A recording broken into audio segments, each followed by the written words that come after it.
So today I want to lay a foundation for our theme, Growing Together. And we'll get in the depth of the theme further on, but I want to present to you today what I believe the Lord has instructed. And we want to continue believing God for the very best. I want to read from Ecclesiastes chapter 3, verse 1.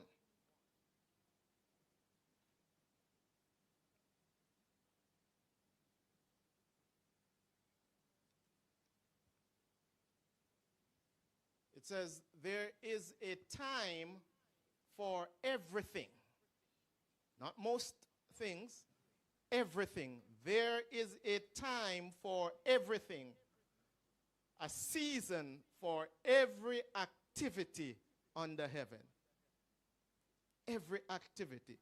That means God has all things in his hands. He's in control. And he has set times and seasons for the things of earth. There is a time and a season for everything. There are some seasons that we don't quite like. There are some seasons when the body acts up and you have to keep it in order, keep it in God's season, keep it in healing and all of that. But there is a season for everything. Now, brothers and sisters, one of the worst things that can happen to you in life is not knowing the time or season that you're living in. You get yourself in all kinds of trouble when you don't know the time and season that you're living in. I must confess to you that I am not as perfect as some people. So I have missed a couple of seasons in life.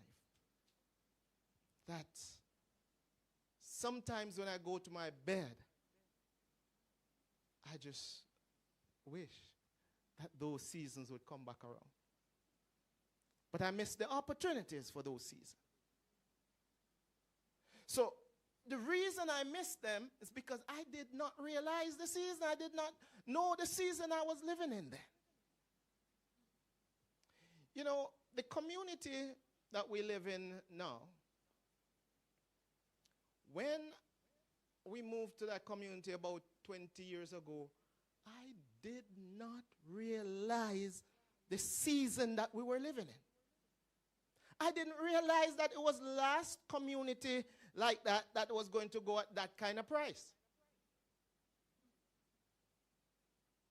Had I known the season then, had I known about times and seasons as I know now, and had I realized the season then, I would have one of the house for each of my children and my godchildren. But I did not realize the season. When I got there, the houses were selling at 1/10 of the price that they're selling for today. $2.5 million. But I thought it was a season. I had no idea that it was a season that was just with us for a time. I'm just sharing with you the dangers of missing a season.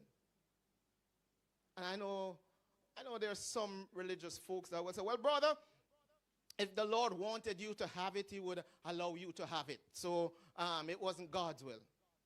Please keep quiet. How come it wasn't God's will? You're telling me it was God's will for the Chinese man to buy 25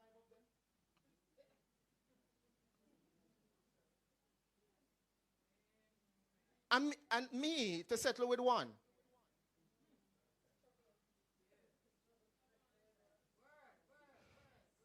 You know, in John, it says, I wish above all things. That's what God says. That you prosper, all of us, that we prosper and be in health, even as our soul prosper. How many believers, kingdom citizens, you know is not prospering? God already said, I wish above all things, you know his will on that. I wish that you all prosper and be in good health. But how many you know not prospering? You see, once the thing involves the human will in the earth realm, there can be that kind of challenge. But when you don't understand times and seasons, you will miss opportunities, you will misinterpret opportunities, and you get yourself in trouble more times than not. And I have seen the danger of people leading and don't understand the times and seasons. So you're going to lead the people in a wrong direction. So not only you are setting up yourself to miss what God intended for the season, but all of who you're leading. And so it is so dangerous to have people who don't understand times and seasons to sit on boards, especially church boards, because they vote against what the will of God is.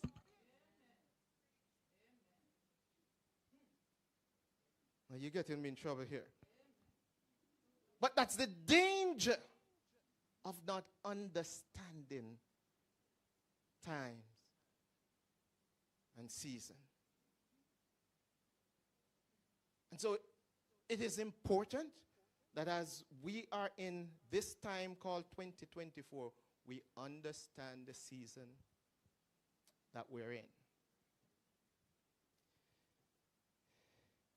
One of the reasons why I'm so passionate, I have to come very pure with you, about Project Property is because I believe we missed a couple of opportunities before.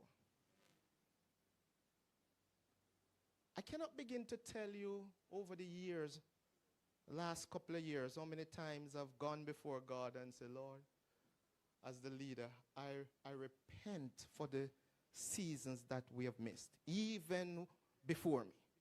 But as the current leader, I ask you to provide another opportunity.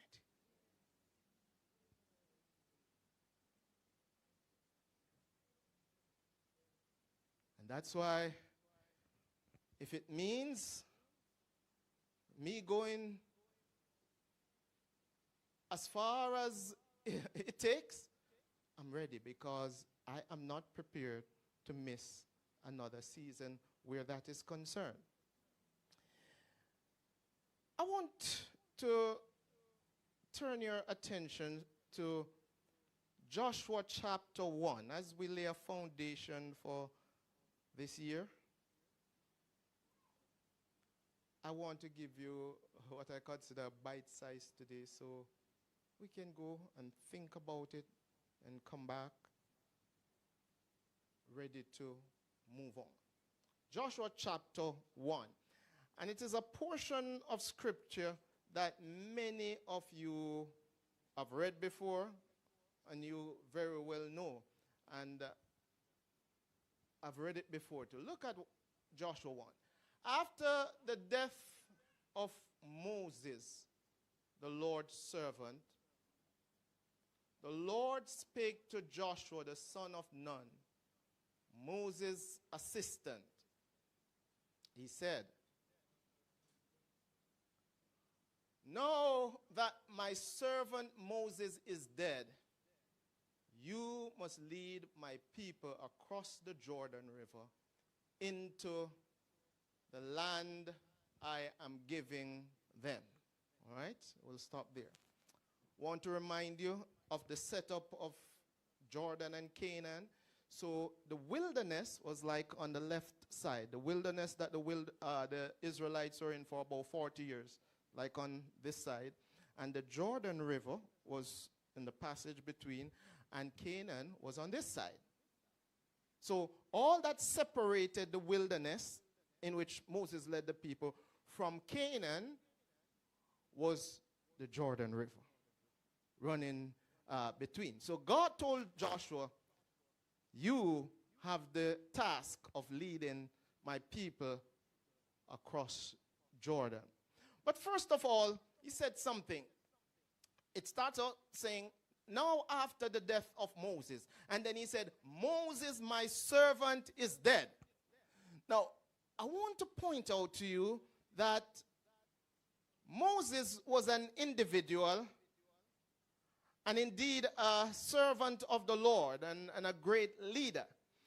So the individual Moses was dead. But Moses represented even more than that. Moses represented an era. He was Israel's lawgiver. He was the one that, led them out of Egypt, across the Red Sea. Moses helped with the fundamentals of the Hebrew nation. He was what you would call one of the founding fathers of the Hebrew nation. And if you understand about founding fathers and all of that, there is a certain grace that is upon founding fathers. Not just fathers, but founding fathers. The ability to get things done. That's one of the things that comes with a founding father. You know, and one of the interesting things, very interesting things that comes with founding fathers in the kingdom, if you check it out, is miracles. Astounding miracles. Founding fathers will experience those kind of miracles. So when you look at Moses, Moses experienced some of the most astounding miracles recorded in the Bible. First of all, with the burning bush. He saw fire and the bush wasn't burning. His first engagement with God. Then you talk about the plagues in Egypt. And of course, taking 1.5 million at least people across the Red Sea. Astounding miracles. We're not even talking yet about when they went into the wilderness. And the people that Moses led, the generation of people that Moses led from Egypt across the Red Sea into the wilderness, they saw some of the most amazing miracles that any generation in the history of the world has ever seen. They wanted water, and God told the man, just speak to the rock. That's how they got water. They didn't bother with pipes running and water commission turning off pipes and all of that. No, they moved from Kadesh to Sinai and all of that, and no water. Just speak to the rock. That's the era that they lived in because of the founding father, Moses.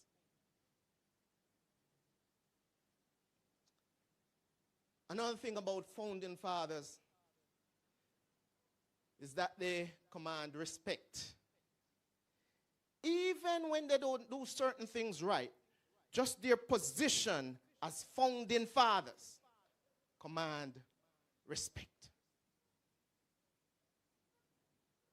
So Moses was in that situation. And so I'm painting that picture to say to you, Moses represented more than an individual. He represented an era. So, when God said, Moses, my servant, is dead, he wasn't just talking about the individual. He was telling Joshua that that era of Moses is dead. It's the old era.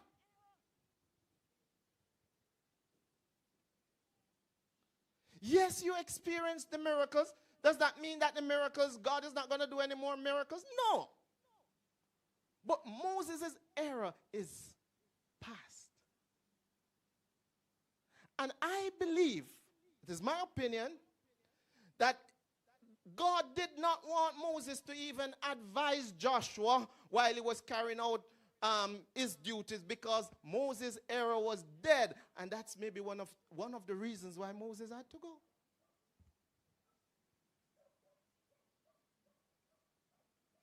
But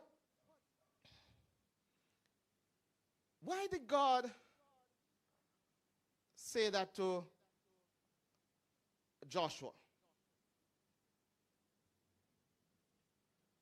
A new day was dawning.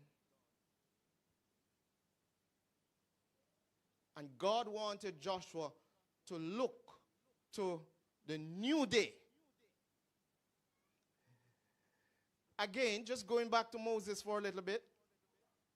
They had astounding miracles. They had free food.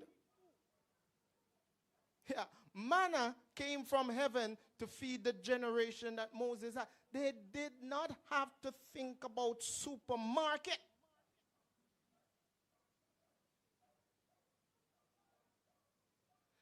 They just needed to know the time of day. They know that they were eating at certain time, and God sent the food from heaven. That was the era that they lived in.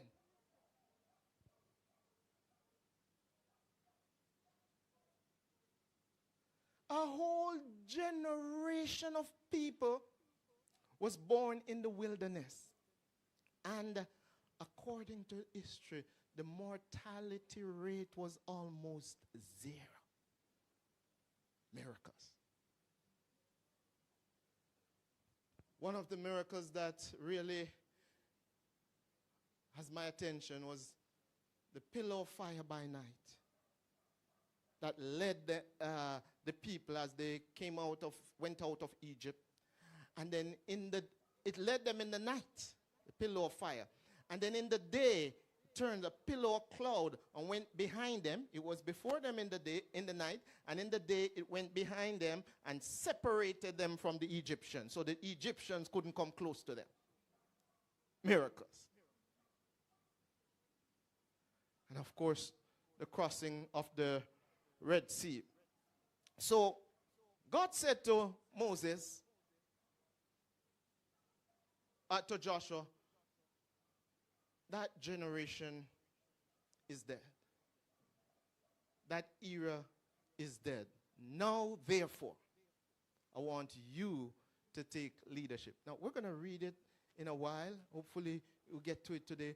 But if you study the scriptures carefully and look in Joshua, as soon as they went over Jordan, Joshua and the Israelites went over Jordan. As soon as they went over Jordan and in the wilderness, the Bible said the manna stopped. Immediately. That era was ended.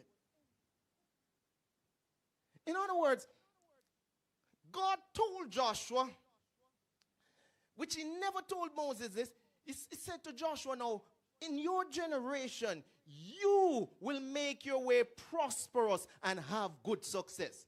The generation before, the era before with Moses, God provided miraculously for them. But he said, no, not so with the Joshua generation. You will make your way prosperous and have good success. And that's the time that we are living in, where God has provided you with the wherewithal, the laws and all of that of the kingdom for you to make your way prosperous and have good success. Of course, you will see miracles, but stop expecting to just walk down the road and see money coming out of the earth.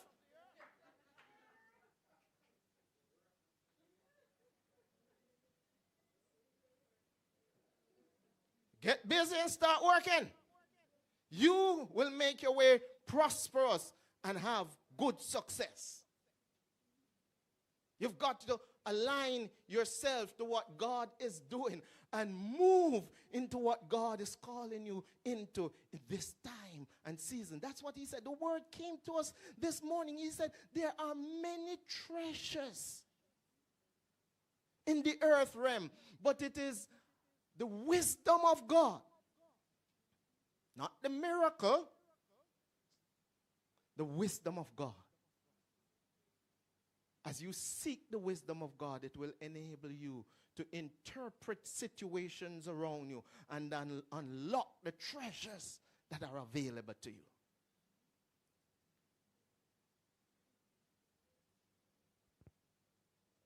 Let's read a few verses here in Joshua 1 and close out with this. As I said, I want to just set a foundation here today.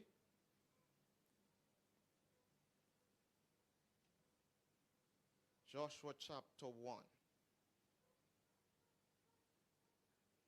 You know, when I saw this, it blessed me so much. In fact, for about 20 years, I always read Genesis first every year, going through the Bible. And this year, I read Joshua first. As I saw and looked into what God was saying. Let's start at verse 1 again. Now, after the death of Moses, the Lord's servant, the Lord spoke to Joshua, son of Nun, saying, he said to him, he spoke to Joshua, the son of Nun, Moses' assistant. He said, now that my servant Moses is dead, you must lead my people across the Jordan River into the land I am giving them. I promise you what I promised Moses. Everywhere you go, you will be on land that I've given you. All right? The King James says, everywhere the sole of your feet go. And from Negev desert in the south to the Lebanon mountains in the north, from the Euphrates River on the east to the Mediterranean Sea in the west, and all the land of the Hittites. Now, as we go to the next verse, you see the expanse that God gave Moses? And you're telling me that it was God's will for me to just settle with a cabin in the corner. God wants to bless you. He wants us to embrace abundance. No one will be able to stand their ground against you as long as I am with you. For I will be with you as I was with Moses. I will not fail you or abandon you. Isn't that reassuring to hear that from God? And it's one thing to say, if anything happened, call me. Here's my number. But when God tells you, I am with you, I will never abandon you, that is so reassuring. Because you know, if you wake up in the middle of the night, you can lift your eyes and say, I will lift up mine eyes to the hills, from whence cometh my help. Because if you call Pastor Deans, I have to get together and drive to you. But God said, I'm there. I am a present help in the times of trouble. Be strong and courageous, for you will lead my people to possess all the land I swore to give their ancestors. Moses never ever went into that kind of era. He took them out of Egypt, but we're talking about possessing now. God said to Moses, to Joshua, hey, I will lead you, be strong, so that you can possess all that I intended for your ancestors. Be strong and very courageous. Obey the laws Moses gave you. Do not turn away from them, and you will be successful in everything you do. Let's go on. Let's roll. Study this book of the law continually. Meditate on it day and night, so you may be sure to obey all that is written in it. Only then will you succeed. All God wanted from Moses, was to follow him. Because God had Moses in an era where he was just working miracles. And sometimes we look back on that and said, Lord, send us back the days of Moses. No, they're not coming back. That was an era that is gone. He wants to bless you, but he doesn't want to do it the way he did it with Moses. Moses had the role of the founding father to establish the thing. And God had to give him all sorts of miracles to get it done. National hero Norman Manley made a statement one time. National hero of Jamaica. And Mr. Manley said that his generation, to include people like Buster Manty and Noel N. Nethersoul. You remember him? He was on some One of Our Money one time. All right, we'll go back into history when that time comes. Yes. So, yes, that era is past. That's why you don't remember him. But he said, Mr. Manley, that his generation delivered political independence. And it was up to the next generation to deliver economic independence. He understood what it meant to be a founding father. He said, the founding father don't do everything. We set the foundation and say go from there. You do the rest. And our founding fathers have laid foundations. And it is up to us. It is our responsibility to possess the land, to go forth in the strength that God has called us. So whatever the founding fathers never did, whether it be Pastor Randy, who founded this ministry,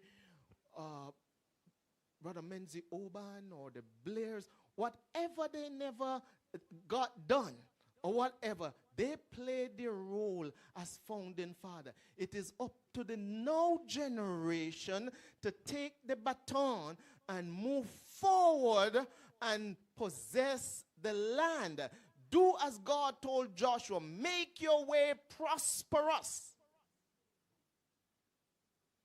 and have good success. I believe that God has great things in store for us. So the Joshua generation, they reared more cattle than they did with Moses' time, because in Moses' time, they had to be moving from place to place and all that kind of stuff. In the Joshua generation, when they were in Canaan, they were more settled. So certain things could come together. And that's where God would have you. As I said before, after they went over Jordan, the manna stopped immediately. God said, no, you make your way prosper. You plant, eat, go pick grapes. You go and make your way prosperous. You go farm. In other words, hey, we're done with that year. And you see, if you keep holding back to that, then you allow the devil to come into your mind and make you religious and say, the church is not what it is supposed to be. Because look at what God did when Moses said this and Moses did this and all of that. That era is over.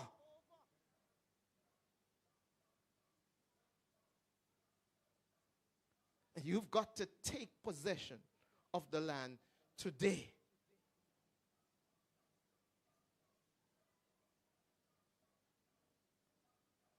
I want to remind you, before we close here, that there is a difference between deliverance and freedom. Said it before. God will deliver you just like he delivered Israel from Egypt. God is the deliverer and he will deliver you, but you have to set yourself free. One of the things that happened with the Moses generation is that they were delivered, but they were not free.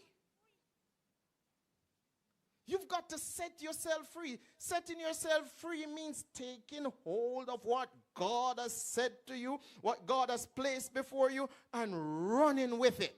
Listen, even if the man that gave you the baton never ran a good leg, now you are going to put the team in a position that they win the race by running your leg of the race to the best of your ability. You have the baton. Stop complaining. Take it and run. So we're looking down 2024. And if you think I'm not going to win this year, I maybe missed some opportunities last year, but it's a reset, and I'm ready with the baton. And guess what? It's Olympics here too now. And you know the history of Jamaica. So, look, the baton has been passed to you. What are you going to do with it?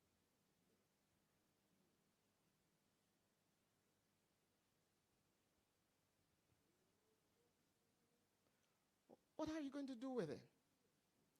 Are you going to be running and thinking in your mind, if that guy had just run fast and gave it to me? Or are you going to focus on, look, I am resetting the team to win? So everybody have the responsibility to do their part in resetting the team for victory. In resetting the team so we can overcome. And yes, the favor of the Lord is with you. Yes, the favor of the Lord is working with you and all of that. But I want you to know that it is always problematic to hold on to an era that has passed. It will keep you in strife. So it's about 2024. Here I come. I am not intimidated by 2024. I am ready to run my leg of the race. I'm ready to move into the times and seasons that God has